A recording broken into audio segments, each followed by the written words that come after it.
लखनऊ से बड़ी खबर है। लखनऊ के घंटाघर इलाके में लगातार सीएए को लेकर के प्रोटेस्ट हो रहा है। एनआरसी को लेकर के काफी संख्या में महिलाएं यहां पिछले कई दिनों से प्रोटेस्ट कर रही हैं और इस प्रदर्शन में पुलिस ने कार्रवाई की। ठाकुरगंज थाने में 3 एफआईआर दर्ज किए गए हैं और आपको बताते चले कि ये लगातार नागरिकता कानून को लेकर प्रोटेस्ट हो रहा था। एफआईआर में 18 लोगों के खिलाफ बताया जा रहा है कि एफआईआर भी दर्ज की गई, जबकि 100 अज्ञात के खिलाफ केस रजिस्टर किया गया और इनमें कई महिलाएं भी हैं, जिनमें शायर मुनव्वर राणा की 2 बेटियां भी शामिल हैं। तो लखनऊ से आपको बड़ी अपडेट दे रहे हैं। घंटाघर पर चल रहे प्रदर्शन में शामिल लोगों पर पुलिस ने केस दर्ज कर लिया है, क्योंकि लगातार उस इलाके से हटाए जाने की बात हो रही थी पुलिस की ओर से, लेकिन क्योंकि भीड़ नहीं हट रही थी, इसलिए अब पुलिस कार्रवाई के मूड में आ गई है।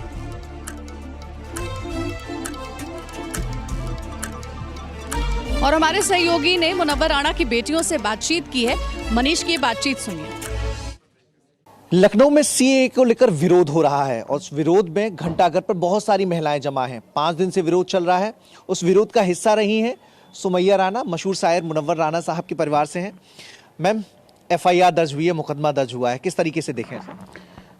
देखिए, जब हम आंदोलन करने निकल रहे थे तो हमें ये मालूम था, हम इन सारी चीज़ों के लिए तैयार थे कि गवर्नमेंट के ख़िलाफ़ हम बैठ रहे हैं तो गवर्नमेंट अपनी पूरी कोशिश करेगी हमको वहाँ से हटाने के लिए, कोई भी हथकंडा अपनाए। जिस तरह पहले आप लोगों ने देखा होगा यूपी पुलिस का जो रवैया रहा है, योगी जी की पुलिस का, कि उन्होंने मुस्तकिल हम लोगों को परेशान किया वहाँ बैठने पर, उससे भी वो नहीं पूरा हो पाया, तो अब उन्होंने मुकदमे हम पर लाद दिए। अच्छा, दोनों बहनों, आपकी एक छोटी बहन भी थी, वो भी धरने में शामिल थी, उनके खिलाफ भी मुकदमा दर्ज किया गया? जी, वो एक्चुअली बाहर रहती हैं, वो आई हुई थी, तो वो मुझे असिस्ट कर रही थी साथ में, तो पुलिस ने उनको भी ले लिया। जाहिर सी बात है कि जब हम साथ में थे तो उन्होंने उनका भी नाम लिख लिया। अच्छा, एक केंद्रीय गृह मंत्री आज शहर में भी होंगे, रैली वो कर रहे हैं, तो वो कह रहे हैं कि सीएए को लेकर जो गलतफहमियां हैं वो हम लोग दूर करने की कोशिश कर रहे हैं। लगातार उत्तर प्रदेश में रैलियां हो रही हैं, तीसरी रैली ये है। उससे पहले जनसंपर्क अभियान राजनाथ सिंह ने भी चलाया था, तो फिर दिक्कत कहाँ आ रही है? मैं जानती हूँ जो कानून ये ला रहे हैं उसमें कोई बुराई नहीं थी। उस कानून में जो चल रहा था, जिस कानून के तहत मनमोहन सिंह जी को यहाँ की नागरिकता दी गई, जिस कानून के तहत लाल कृष्ण आडवाणी जी को यहाँ की नागरिकता दी गई, अब उसमें बीजेपी गवर्नमेंट ने क्या किया, उस सीए में एक पेच डाल दिया जिसमें मुस्लिम्स को एक्सक्लूड कर दिया। प्रॉब्लम यहाँ पर है। अच्छा सुमैया, आज दलील ये भी दी जा रही है कि जिन लोगों को फायदा मिला इस कानून से वो लोग भी आज उस रैली में मौजूद रहेंगे, लखनऊ वाली में, तो एक आईना दिखाने की कोशिश भी हो रही है। देखिए, मैं फिर वही कह रही हूँ कि कानून से कोई प्रॉब्लम नहीं थी, उस वक्त तक प्रॉब्लम नहीं है जब तक आप मुसलमानों को वहां से अलग नहीं कर रहे थे। अब क्या इस मुकदमे के बाद अब क्या रुख रहेगा आप लोगों? देखिए, आंदोलन तो अपनी जगह चल रहा है और मैंने पहले ही बोल दिया आपसे कि जब आंदोलन करने निकलते हैं तो हमें मालूम है कि हमें इस तरह की चीज़ों का भी सामना करना पड़ेगा। तो लेट्स सी व्हाट हैपेंस।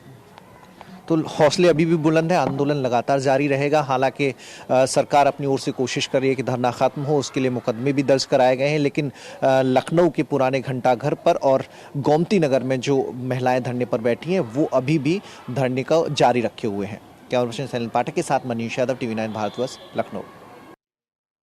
तो घंटाघर इलाके में जिस तरीके से महिलाओं का ये विरोध प्रदर्शन हो रहा है नागरिकता कानून को लेकर के, अब इसमें शायर मुनव्वर राणा ने भी अपना समर्थन दे दिया है और योगी सरकार के खिलाफ नाराजगी जताते हुए मुख्यमंत्री योगी की तुलना हिटलर से की है। हमारी बेटियां उसमें शामिल है। एहतजाज का हक, विरोध का हक किसी को भी हासिल है। बेटियां हमारी कोई छोटी नहीं है, बड़ी हैं, अपनी जिम्मेदारी खुद समझती हैं। हाँ, ये है कि उनको हमने कहा कि कोई भी ऐसा शब्द, ऐसा सेंटेंस न बोले जो अनपार्लियामेंट्री हो, जिससे किसी को बुरा लगे, किसी की दिल शक्नी हो, कोई उसको ख़राब महसूस करे। सरकार का रवैया है घंटाघर में, वो दफ़ा 44 लगा दी। अब आज हमारे शाह आ रहे हैं, हिंदुस्तान के शहंशाह, उनके लिए दफ़ा 44 नहीं है, उनके लिए पूरे 16 जिलों से आदमी पकड़ करके लाए जा रहे हैं। तो ये दोहरा कानून हो गया ना। इतना खराब कानून तो हिटलर ने भी नहीं रखा होगा। तो देश के कई शहरों में हालांकि नागरिकता कानून को लेकर के प्रोटेस्ट हो रहा है। लखनऊ भी उन्हीं शहरों में से एक है और यहाँ महिलाएं लगातार धरने पर डटी हुई हैं नागरिकता कानून को लेकर के। घंटाघर इलाके में हमारे संवाददाता मनीष गए, कुछ ऐसी महिलाओं से बातचीत उन्होंने की है, सुनाते हैं आपको। आज राजधानी लखनऊ में 2 तस्वीरें देखने को मिल रही हैं। एक तरफ घंटाघर पे वो महिलाएं जमा हैं जो करीब 5 दिन से सीए के खिलाफ प्रदर्शन कर रही हैं। और दूसरी तस्वीर वो है जिसमें केंद्रीय गृह मंत्री अमित शाह आज बंगला बाजार के रामकथा पार्क में सीए को लेकर जो गलतफहमियां हैं उन्हें दूर करने की कोशिश करेंगे। एक घटनाक्रम और हुआ है, घंटाघर पे जो महिलाएं जमा हैं उनके खिलाफ एफआईआर की गई है। 3 अलग अलग एफआईआर ठाकुरगंज थाने में की गई है, लेकिन बावजूद इसके अभी भी धरना चल रहा है। एफआईआर कर दिया है, मेरे लिए जेलें तैयार कर दी हैं, मेरे लिए डिटेंशन सेंटर तैयार कर दिया है, सारी तो वो तैयारी करते जा रहे हैं। हमें डर नहीं लगता है, हमको वो गिरफ्तार करें, हमको जेलों में डाल दे, हमको गोली मार दे, हम शहीद होने के लिए तैयार हैं। यहाँ शहादत देंगे अपनी, और शहादत देने के बाद हमारा क्या दर्जा होगा शायद उनको भी इसका अंदाजा नहीं होगा। अच्छा, आज गृह मंत्री लखनऊ में आने वाले हैं, वो दूर करेंगे वो गलतफहमियां जो आप लोगों के मन में, ऐसा उनका कहना है। तो फिर क्यों ना उस सभा में चल के वो सारी चीज़ें जो बताएं इसके बारे में, उस चीज़ों पे ध्यान फोकस किया जाए जो आप लोगों की गलतफहमियां हैं। बहुत अच्छी बात है कि हमारे सरजमीन लखनऊ की सरजमीन पर, हमारी लखनऊ की सरजमीन पर वो तशरीफ़ फरमा है, हमारी लखनऊ की सरजमीन पर वो तशरीफ़ फरमा है। ठीक है, एज अ सिटीज़न, लखनऊ के सिटीज़न हम उनका इस्तकबाल करते हैं क्योंकि वो मौजूदा गृह मंत्री हैं हमारे।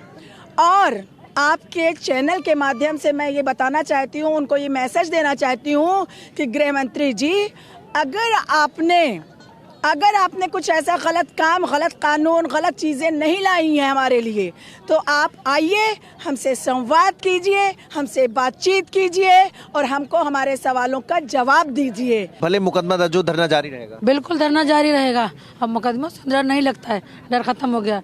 अगर नहीं होगा तो हम आगे जेल भरो आंदोलन शुरू कर देंगे। कोशिश जो हो रही है वो थमेगी नहीं, बल्कि ये कोशिश लगातार जारी रहेगी। भले मुकदमा दर्ज हो गया हो, लेकिन हौसले अभी थमे नहीं हैं। जेल भरो आंदोलन की भी बात महिलाएं कर रही हैं। कैमरा पर्सन शैलेंद्र पाठक के साथ मनीष यादव, TV9 भारतवर्ष, लखनऊ।